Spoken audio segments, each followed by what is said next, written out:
માનનીય પ્રધાનમંત્રીજીના આહવાન પર દરેક સંસદીય ક્ષેત્રમાં ફિટ ઇન્ડિયા મૂવમેન્ટ, ખેલો ઇન્ડિયા,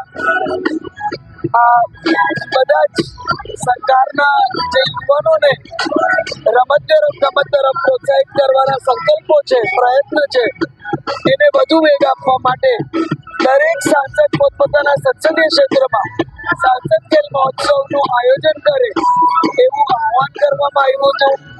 અને આ સતત બીજી વખત જામનગર સંસદીય ક્ષેત્રમાં આપણે ખૂબ જ સફળ સાંસદ ખેલ મહોત્સવનું આયોજન કર્યું, જેની શુભ શરૂઆત આપણે 23 સપ્ટેમ્બર એટલે 23 સપ્ટેમ્બરમાં એને લોન્ચ કર્યું. અને આપણી પરંપરાગત રમતો હોય, અન્ય આપણી બીજી બધી જે સ્પોર્ટ્સ છે એમાં મહિલા ક્રિકેટથી લઈ વોલીબોલ હોય, ખોખો હોય, કબડ્ડી હોય, બાસ્કેટબોલ હોય, એથ્લેટિક્સ હોય, મ્યુઝિકલ ચેર્સ હોય, આ બધી જ રમતો નો ઉમેરો કરવામાં આવ્યો. અને 25 ડિસેમ્બરે એ બધી જ રમતોનું સમાપન આપણે માનનીય પ્રધાનમંત્રીશ્રીની વર્ચ્યુઅલ ઉપસ્થિતિમાં આપણે કર્યું.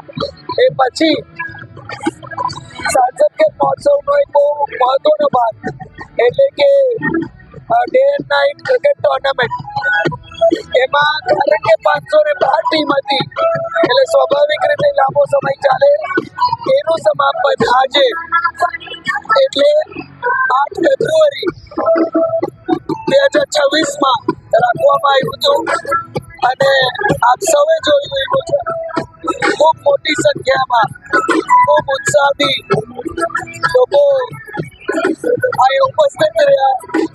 અને એક રોમાંચક મેચ બને રામગઢ 11 અને ખંભાળિયા કિરમાની 11 વચ્ચે થયો.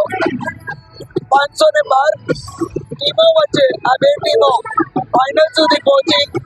અને સ્વાભાવિક રીતે જે બે ટીમો ફાઇનલ સુધી પહોંચી હોય એ ખૂબ જ બધા સારા પ્લેયર્સ. આજે આપણે એમનું ખૂબ સુંદર પ્રદર્શન પણ જોયું. લોકોમાં ઉત્સાહ, એમના સમર્થકો અને જામનગરના ક્રિકેટ પ્રેમી જે નાગરિકો છે એ ખૂબ મોટી સંખ્યામાં ઉપસ્થિત રહ્યા.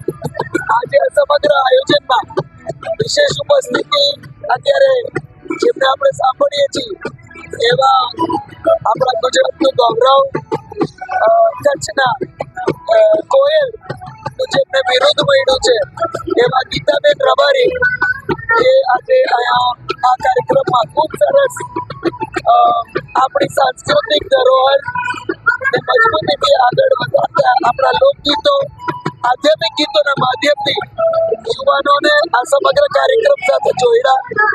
સાથે લાલો પિક્ચર જે આપણે સૌ જાણીએ છીએ એ ગુજરાતી મૂવીઝમાં આજના સમયમાં કદાચ સૌથી સક્સેસફુલ કોઈ મૂવી હોય તો એ લાલો મૂવી જે અત્યારે લોકોમાં, યુવાનોમાં પણ ખૂબ ક્રેઝ છે. અને ભગવાન દ્વારકાધીશ સદા સહાય કે મતલબ કૃષ્ણ સદાય સહાય કે ત્યાં એક અટક વિશ્વાસ સાથે આખી મૂવી બનેલી છે. એ મૂવીના બે મુખ્ય કલાકાર એટલે રીવા રાજ જે જામનગરની દીકરી છે અને કરણભાઈ જોશી જે આ પિક્ચરમાં મુખ્ય કિરદાર નિભાવે છે.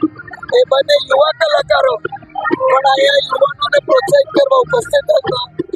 અને સૌથી સરસ વાત તો એ હતી, આટલી મોટી સંખ્યામાં યુવાનો હતા એ આપણી સાંસ્કૃતિક ધરોહર સાથે, આપણી આધ્યાત્મિક ધરોહર સાથે એટલા મજબૂતીથી જોડાણા છે એ પણ પ્રતિથી આપણે સૌએ કહી. આજના યુવાનો આપણી સાંસ્કૃતિક અને ધાર્મિક ધરોહર સાથે, આધ્યાત્મિક ધરોહર સાથે મજબૂતીથી જોડાણા છે. અને ઉત્સાહની સાથે સાથે એક ભક્તિમય આખા વાતાવરણમાં, એક સમરસ વાતાવરણમાં હસતા હસતા શીખવું બહુ સહેલું છે, પણ આસ્તા આસ્તા હાથવી ખૂબ અઘરું છે. પણ આપણે એ ખેલદિલીની ભાવના અહીંયા સમગ્ર આયોજનમાં જોઈ, અને એ જ ખેલદિલીની ભાવના ઉજાગર કરવા, એ સ્પોર્ટ્સમેનશિપ સ્પિરિટ ઉજાગર કરવા, એ ફિટનેસ વિશે કોન્શિયસનેસ એ ઉજાગર કરવાના જે પ્રયાસ આપણા માનનીય પ્રધાનમંત્રી શ્રીના છે, એને ખૂબ સફળતા આયોજનના માધ્યમથી મળી છે. ત્યારે હું તમામ જે લોકો અહીંયા ઉપસ્થિત રહ્યા હતા કાર્યક્રમને પ્રોત્સાહિત કરવા, અને સાથે જે આયોજક મારી સાથે જે ભાઈઓએ વોલેન્ટરીલી આ સમગ્ર આયોજન યોગદાન આપ્યું, એ તમામનો હૃદયપૂર્વક ખૂબ ખૂબ આભાર માનું છું.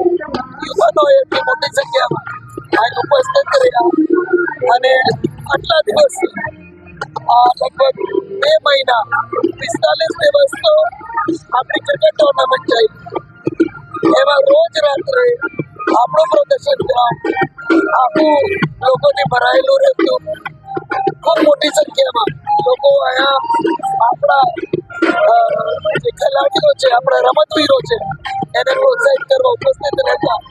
ત્યારે જામનગરની આ જે ક્રિકેટ પ્રેમી આપણા નાગરિકો છે, અને કોઈ પણ સ્પોર્ટિંગ ઇવેન્ટ હોય એટલે મજબૂતીથી કોઈ સકારાત્મક કાર્ય હોય કે કોઈ સેવાનું કાર્ય હોય, તો મજબૂતીથી આખું જામનગર એક હોય, એની પ્રતિનિધિ પણ આપણે આયોજનના માધ્યમથી કહી.